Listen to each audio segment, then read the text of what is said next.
Assalamualaikum warahmatullahi wabarakatuh. Perkenalkan, nama saya Salma Nabila Rizky dengan NIM 210102111183. Pada kesempatan kali ini, saya akan mempresentasikan materi dengan judul Pendudukan Jepang di Indonesia dan Dampak bagi Kehidupan Bangsa Indonesia. Materi yang akan dibahas yang pertama ada latar belakang kedatangan Jepang ke Indonesia, yang kedua kedatangan Jepang ke Indonesia, yang ketiga hal yang dilakukan Jepang selama menjajah Indonesia, yang keempat dampak pendidikan Jepang bagi kehidupan bangsa Indonesia. Yang pertama ada latar belakang kedatangan Jepang ke Indonesia. Kedatangan Jepang ke Indonesia ini dilatar belakangi oleh yang pertama, Jepang ingin mendirikan Imperium Asia dengan paham fasisme. Nah, fasisme adalah paham yang menginginkan sesuatu kekuasaan untuk membanggakan negaranya. Dulu pada masa dinasti Qing di Cina, Jepang mampu mengalahkan dinasti tersebut. Dan dulu itu di Cina ada dua partai, yaitu Partai Komunis dan Partai Nasionalis. Nah, dua kubu tersebut sibuk melakukan perang saudara. Jepang yang pada saat itu menguasai Cina, Korea, dan Taiwan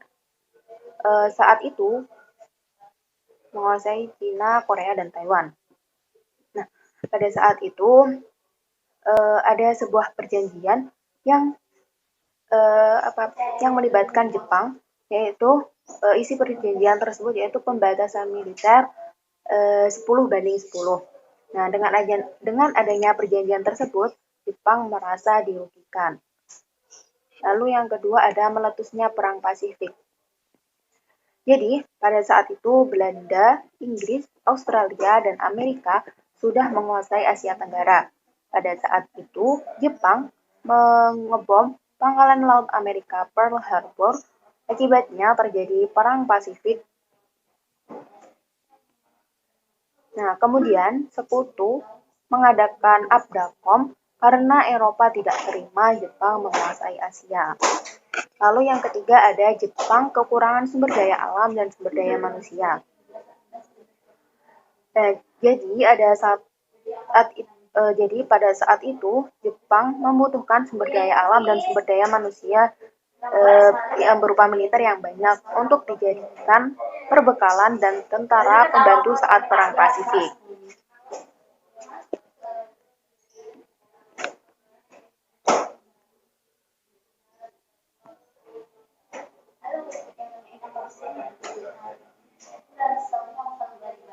Lalu selanjutnya kedatangan Jepang ke Indonesia. Nah, kedatangan Jepang di Indonesia ini pertama kali pada tanggal 10 Januari tahun 1942. Nah, tentara Jepang telah mendarat di Tarakan dan menguasai Balikpapan dan Pontianak serta menguasai instalasi minyak di Kalimantan.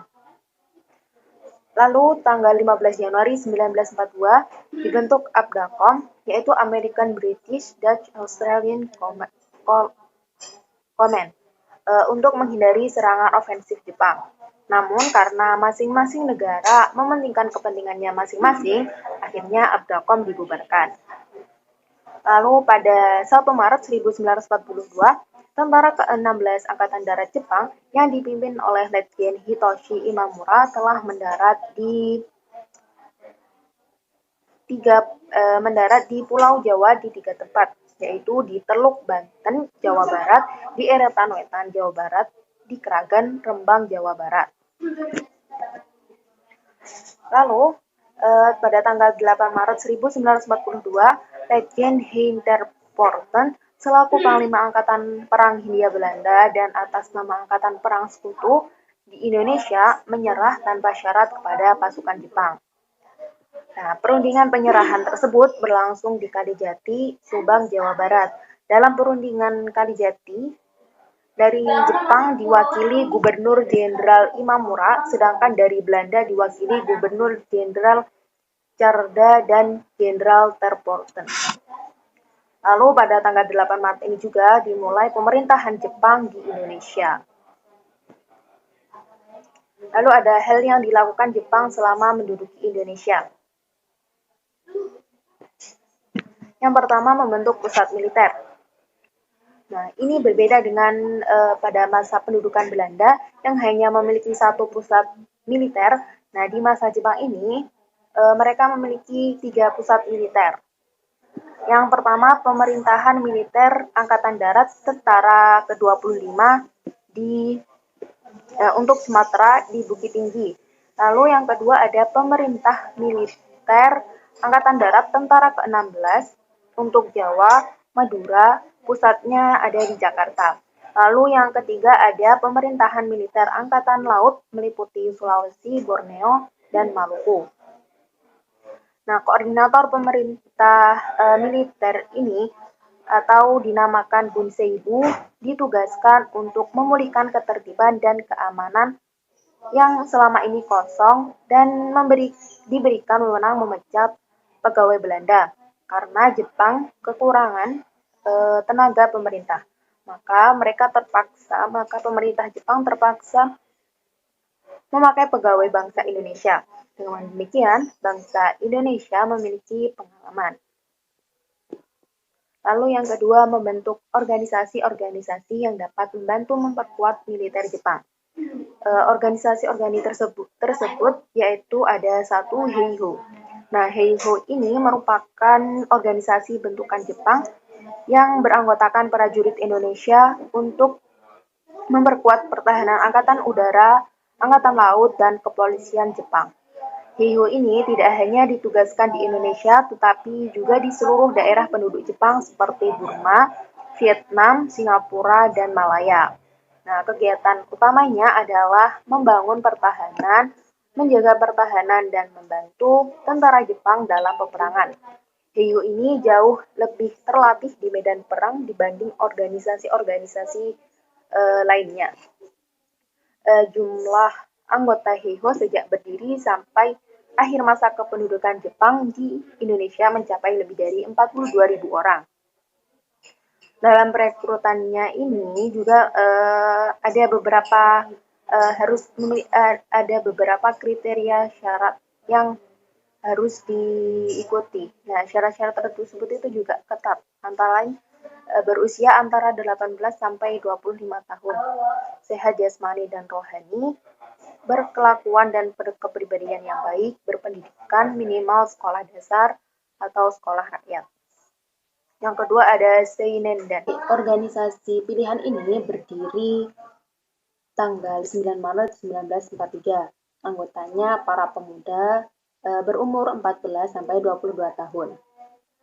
Tujuannya untuk mendidik dan melatih para pemuda agar dapat mempertahankan tanah air Indonesia. Lalu yang ketiga ada Keibondan. Nah, Keibondan ini dibentuk tanggal 29 April tahun 1943. Anggotanya para pemuda berumur 23 sampai 25 tahun. Tujuannya untuk membantu tugas-tugas kepolisian. Lalu yang keempat ada Fujinkai. Fujinkai ini adalah organisasi yang dibentuk bulan Agustus 1943. Anggotanya wanita berumur 15 tahun ke atas. Fujinkai ini melakukan tugas-tugas sosial seperti pemberantasan buta huruf, membangun fasilitas kesehatan dan pendidikan, menggalakkan berkebun, dan lain-lain. Dalam pertempuran, Fujinkai itu bertugas melakukan mobilisasi tenaga perempuan untuk mendukung tentara Jepang dalam Perang Pasifik.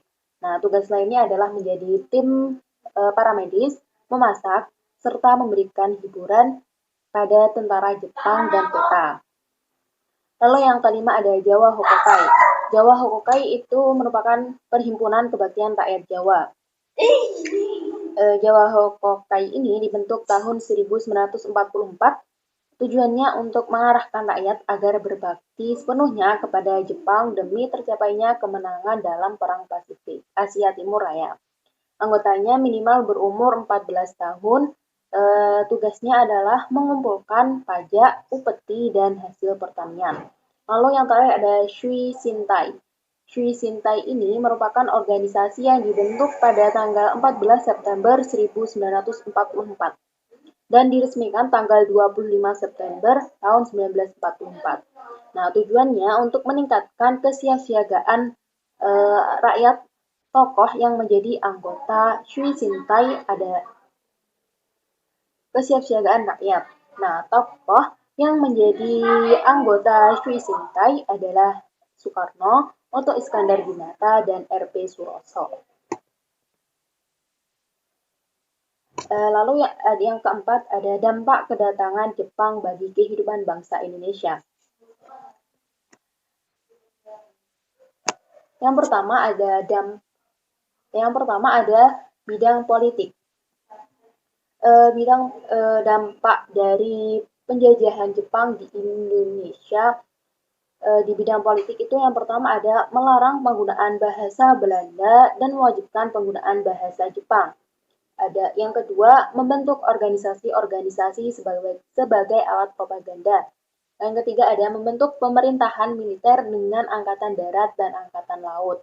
Yang keempat ada melakukan upacara seikiri setiap upacara bendera, yaitu penghormatan ke arah Tokyo dengan membungkukkan badan 90 derajat untuk Kaisar Jepang Tennohika. Lalu ada yang terakhir, struktur pemerintahan sesuai keinginan Jepang. Dampak yang kedua ada di bidang pemerintahan. Jadi dampak di bidang pemerintahan itu seluruh Pulau Jawa dan Madura kecuali dua daerah istimewa yaitu Surakarta dan Yogyakarta itu dibagi atas Shu, Shi, Ken, Gun, Son, dan Ku. Shu itu sama dengan karesidenan, Shi itu sama dengan kota kerajaan, Ken itu sama dengan kabupaten, dan Gun itu sama dengan kawedanan atau distrik. Son itu sama dengan onder distrik. Lalu Ku sama dengan desa atau kelurahan. Lalu selanjutnya ada Chuo Sang-in atau sama dengan Volksraad pada zaman Belanda. Yang ketiga di bidang sosial budaya. Dampak di bidang sosial budaya yang pertama ada hanya bendera Jepang yang boleh berkibar di hari-hari besar.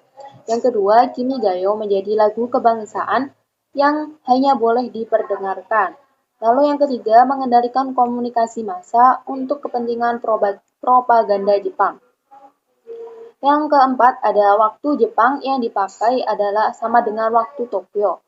Yang kelima, tahun yang dipakai adalah Sumera dan Masehi, yaitu 2602 Sumera. Lalu yang keenam, diwajibkan merayakan Hari Raya Tenjosetsu tanggal 29 April, yakni lahirnya Kaisar Hirohito atau Tennohika, Sri Baginda. Yang terakhir yaitu para perempuan menjadi korban seks penjajahan Jepang. Dampak yang keempat yaitu bidang ekonomi.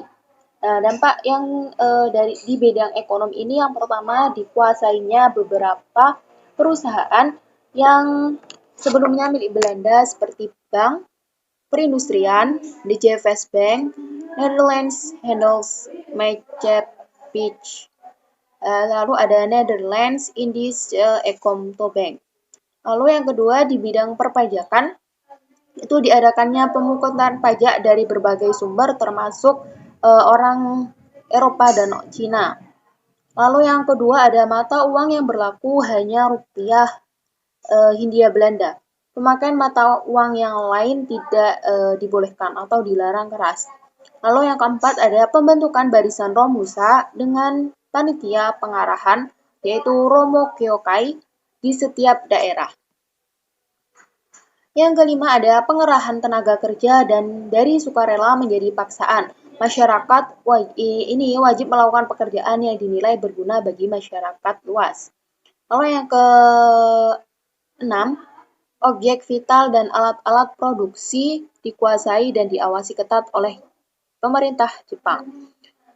Lalu yang ke-7, barang-barang keperluan hidup itu sulit didapat karena jumlahnya sedikit. Lalu bahan makanan juga sulit didapat karena jumlahnya juga sedikit. Lalu selain itu, bahan makanan itu sulit didapat juga karena banyak petani yang menjadi romusa. Lalu ada bahan-bahan pakaian juga sulit didapat, bahkan mereka itu menggunakan karung goni sebagai bahan pakaian. Obat-obatan juga sulit didapat. Lalu ada peningkatan jumlah gelandangan di kota-kota besar seperti Jakarta, Bandung, Semarang, dan Surabaya. Dan akhirnya membuat pasar gelap tumbuh di kota-kota besar tersebut. Lalu ada inflasi parah karena uang yang dikeluarkan pemerintah Jepang itu tidak ada jaminannya. Lalu yang kelima, di bidang pendidikan. Dampak di bidang pendidikan yang pertama adalah para pelajar wajib mempelajari bahasa Jepang. Jadi para pelajar harus mempelajari adat istiadat Jepang, lagu kebangsaan Jepang, kimigayo, dan gerak badan sebelum pelajaran dimulai. Yang kedua ada bahasa Indonesia mulai digunakan sebagai bahasa pengantar di semua sekolah dan menjadi mata pelajaran wajib. Lalu yang ketiga ada para pelajar dianjurkan masuk organisasi militer. Lalu yang terakhir ada perkembangan perguruan tinggi mengalami kemunduran. Banyak perguruan tinggi yang ditutup pada tahun 1943, hanya beberapa perguruan tinggi yang dibuka, antara lain perguruan tinggi kedokteran, yaitu Ika Digaku di Jakarta, perguruan tinggi teknik Koyo Daigaku di Bandung. Selain itu, Jepang juga membuka Akademi Pamong Praja, yaitu Konkoku Gakuin di Jakarta dan perguruan tinggi hewan di Bogor. Sekian dari saya, kurang lebihnya mohon maaf. Wassalamualaikum warahmatullahi wabarakatuh.